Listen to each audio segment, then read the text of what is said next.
It was late at night when I reached for my wife, trying to show her some affection after a long and tiring day. Instead of responding with warmth, she turned to me coldly and said, "No intimacy, use your hand." Her words cut deeper than I expected. I stayed silent, swallowing the hurt, but inside me something shifted. The next morning, I woke up early, went through my usual routine, and prepared to head to work. My wife was still in bed, scrolling through her phone, not even acknowledging me. It was as if my presence no longer mattered to her. That image stayed with me all day, fueling a storm inside me. I thought about everything I had sacrificed for this marriage. Long hours at work, putting aside my hobbies, always prioritizing her comfort.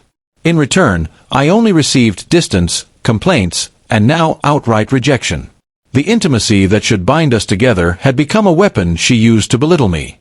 By the time I returned home, I had already decided I wouldn't let her continue treating me like a disposable provider. She greeted me with her usual demand for money to cover some shopping she wanted to do. Normally, I would hand it over without a word, but this time, I stayed firm. I looked her in the eye and said calmly, "No money. Earn it yourself." For a moment, she stared at me as if she couldn't believe what I just said. Then her expression shifted to anger, her face turning red. She accused me of being selfish, cruel, and unloving. I didn't raise my voice. I simply reminded her of her own words from the night before. "You told me you won't share intimacy with me and that I should handle it myself.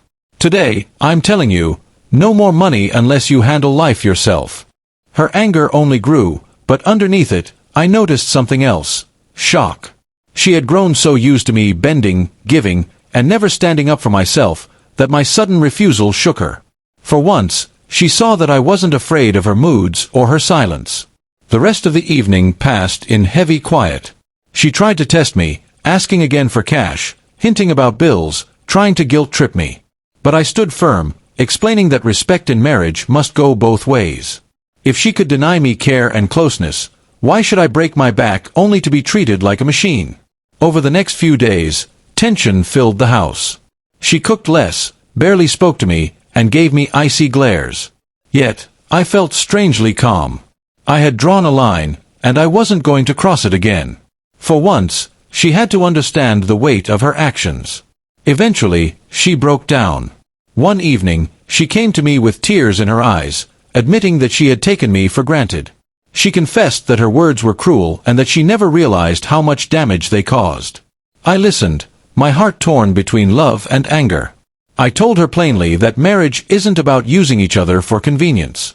Intimacy, respect, money, and care, these things must be shared, not denied when it suits one side.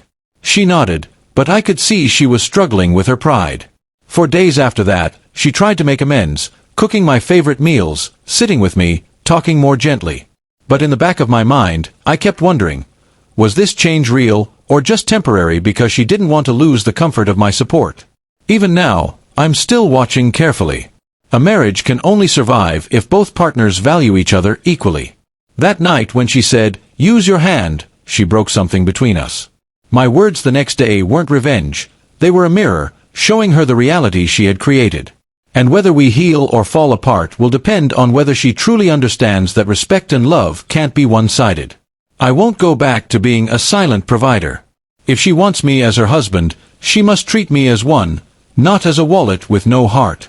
In the end, my words weren't meant to hurt her but to make her see what I had been feeling for so long. A marriage can't survive if one partner gives love, care, and money while the other only takes. She realized that her rejection and coldness were slowly destroying the bond between us. After days of silence and reflection, we sat down and spoke openly. She admitted her mistake, and I admitted my own silence had allowed it to grow. With understanding, we decided to rebuild our marriage on respect, care, and balance.